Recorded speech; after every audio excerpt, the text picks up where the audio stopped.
Salut, c'est Rado, je suis content de vous retrouver pour la mise à jour de l'analyse technique du CAC 40. Alors avant que je n'oublie quelque chose de très important, ce soir pour moi, demain matin pour vous, eh bien il y aura un webinaire en direct spécial avec Alexandre Baradez, avec Fabien de Vidéo Bourse et Thomas Roudot, IG. Et dans ce webinaire spécial, eh bien on évoquera des questions, des problématiques qui sont celles du moment, bien sûr, à savoir jusqu'où la baisse, quels sont les avant-coureurs du phénomène de rebond technique durable, que peut-on espérer sur les matières premières, l'or, le crypto, l'euro-dollar, bref, toutes ces grandes problématiques qui actuellement animent les marchés et habite l'esprit des investisseurs. On tentera d'apporter une réponse comme d'habitude, hein, claire, et avec aux manettes de toute l'analyse fondamentale, Alexandre Baradez, et puis on regardera bien sûr les éléments techniques également. Bref, je vous donne rendez-vous donc mardi 11h du matin si vous voulez être là en direct et poser vos questions, mais bien sûr ce sera visible également en replay, en différé plus tard. Je mettrai les liens, mais si vous voulez être là demain matin, pensez à suivre le lien qu'il y a juste en dessous de la vidéo pour vous y rendre. Je répète, 11h mardi matin.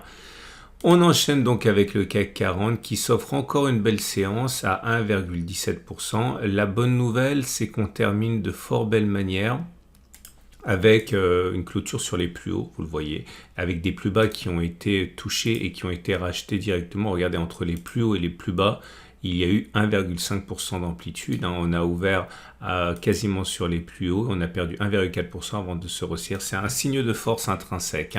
Je vous rappelle que le rebond technique n'est pas anodin puisqu'on est actuellement soutenu par un support trimestriel et un support mensuel. Pour vous convaincre de ce support mensuel, je vous montre rapidement le graphe en question et vous voyez que si une bougie égale un mois, on est bien en train de valider le support trimestriel et le support mensuel qui est toujours également fringant. Il a été attaqué à plusieurs reprises, mais on a toujours clôturé à l'intérieur, voire au-dessus, et c'est actuellement ce qui se passe. Donc il faut vraiment se méfier de toute cette zone rouge qui est une zone de support mensuel. Et donc ça donne également du sens à une figure que j'affectionne énormément, qui est la vague de Wolf. Alors pour le coup, je l'avais pas vue du tout celle-là, mais eh bien, c'est un commentaire dans les vidéos YouTube qui m'a fait tout simplement réaliser l'existence de cette vague de Wolf. D'ailleurs, je vous rappelle que vous devriez, si vous voulez un compte-rendu rapide, mais très sérieux de la situation sur le plan des fondamentaux et d'autres pistes que les miennes, regardez les commentaires qui existent en dessous de la vidéo sur YouTube, notamment ceux depuis des années de Papy Trade et de FH qui font très bien le travail préliminaire de pré-market. N'hésitez pas à vous y reporter. Et si vous regardez cette vague de Wolf, elle est complètement valable. Vous avez ici le point 1, ici vous avez... Alors attendez, je vais le faire correctement. Donc vous avez donc les points 1, 2, 3, 4, 5. Bon, c'est un peu compliqué, mais vous allez vous y habituer rapidement. Il faut que les points 1, 3, 5 passent par la même demi-droite. Ok, les extrêmes des points 1, 3. Le 5, par contre, il peut dépasser. Il faut qu'il réintègre, par contre. Et l'objectif théorique, c'est d'aller chercher un contact avec la demi-droite 1, 4. Ça sera notre point 6. Mais à titre personnel, ce que je cherche avant tout, c'est un contact avec le point 4. Donc cette zone, c'est celle qui m'intéresse pour la vague de Wolf. Et en tout état de cause, ça voudrait dire qu'il y a encore du potentiel, puisqu'il faudrait à minima aller chercher encore 3%. Et donc c'est intéressant pour ceux qui cherchent éventuellement des trades de court terme. On a également les éléments techniques, mais il n'y a pas grand chose de neuf. La moyenne mobile à 7 jours, elle est toujours ascendante, mais on passe en dessous, donc c'est positif, on va dire, mais c'est assez discuté. La moyenne mobile à 20 périodes, elle m'intéresse parce que on est au-dessus également, elle est descendante, donc elle est en train de se neutraliser, la tendance générale, mais surtout on est à deux doigts d'avoir un croisement M7, M20, ça c'est une bonne chose, on y reviendra lorsque ce sera acté. Pour l'instant, on est en train de croiser. La moyenne mobile à 50 jours, elle est plate, donc la tendance de fond, elle est neutre également. Et la moyenne mobile à 200 jours, elle est descendante puisqu'on est en dessous de la M200 qui descend. Les autres indicateurs techniques ne donnent rien de plus.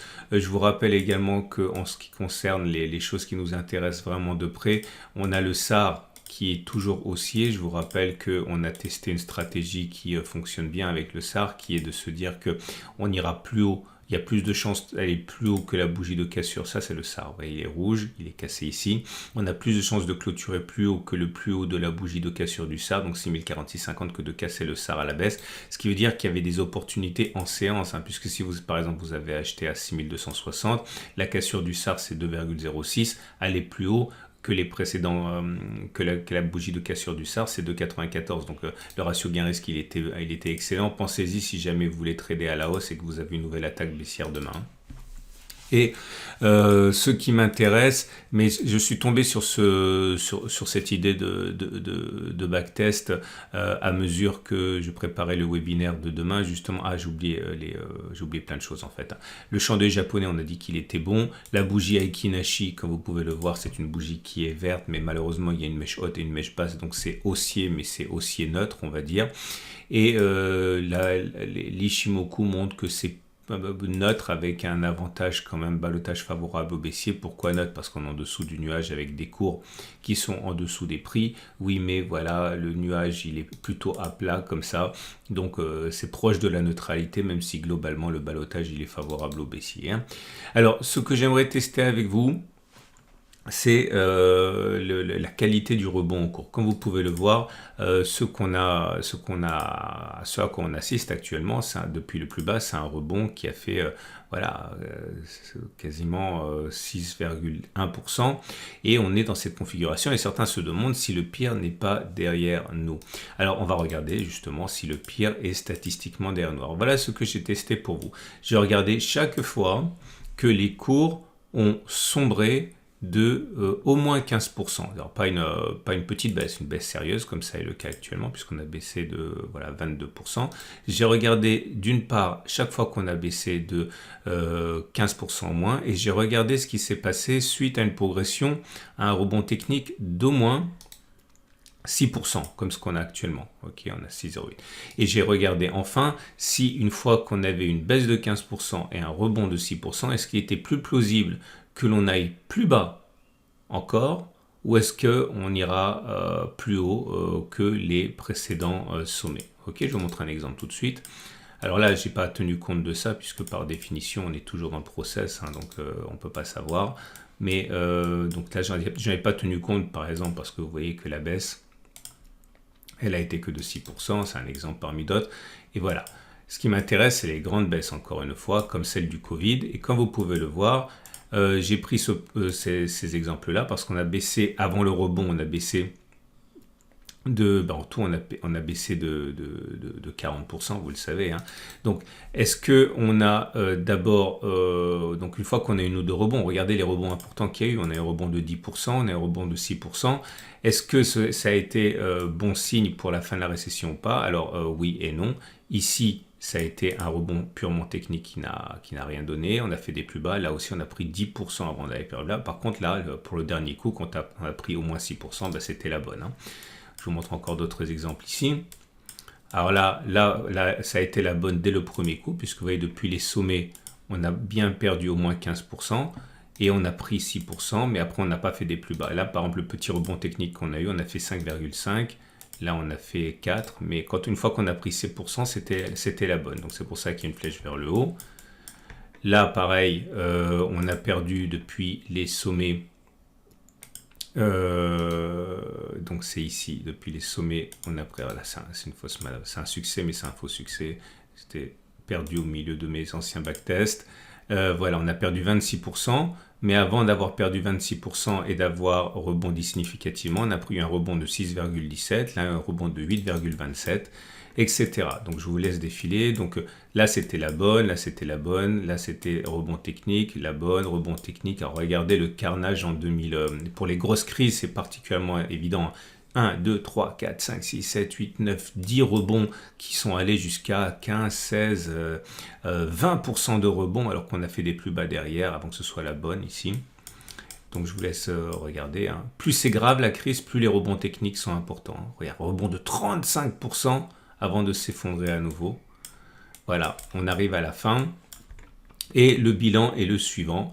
Sur les 39 occurrences où il y a eu baisse de 15% et rebond quand même au moins 6%, 27 fois ça a été un rebond technique et 12 fois ça a été la bonne. Autrement dit, 69% des cas c'était simplement un rebond technique et 31% des cas c'était un bon rebond. Je suis en train de vous dire qu'il y a près de 70% des cas pour qu'un rebond qui fasse 6%, ok, ne soit finalement qu'un rebond purement technique. Donc je suis en train de vous dire d'une manière assez détournée que méfiez-vous de ce qui se passe actuellement. Oui, c'est sûr, c'est encourageant, mais pour l'instant, des progressions de 6%, il y en a pléthore, alors qu'il n'y en a même pas une sur 3 finalement qui débouche sur la fin de la baisse et au contraire, on continue de baisser derrière.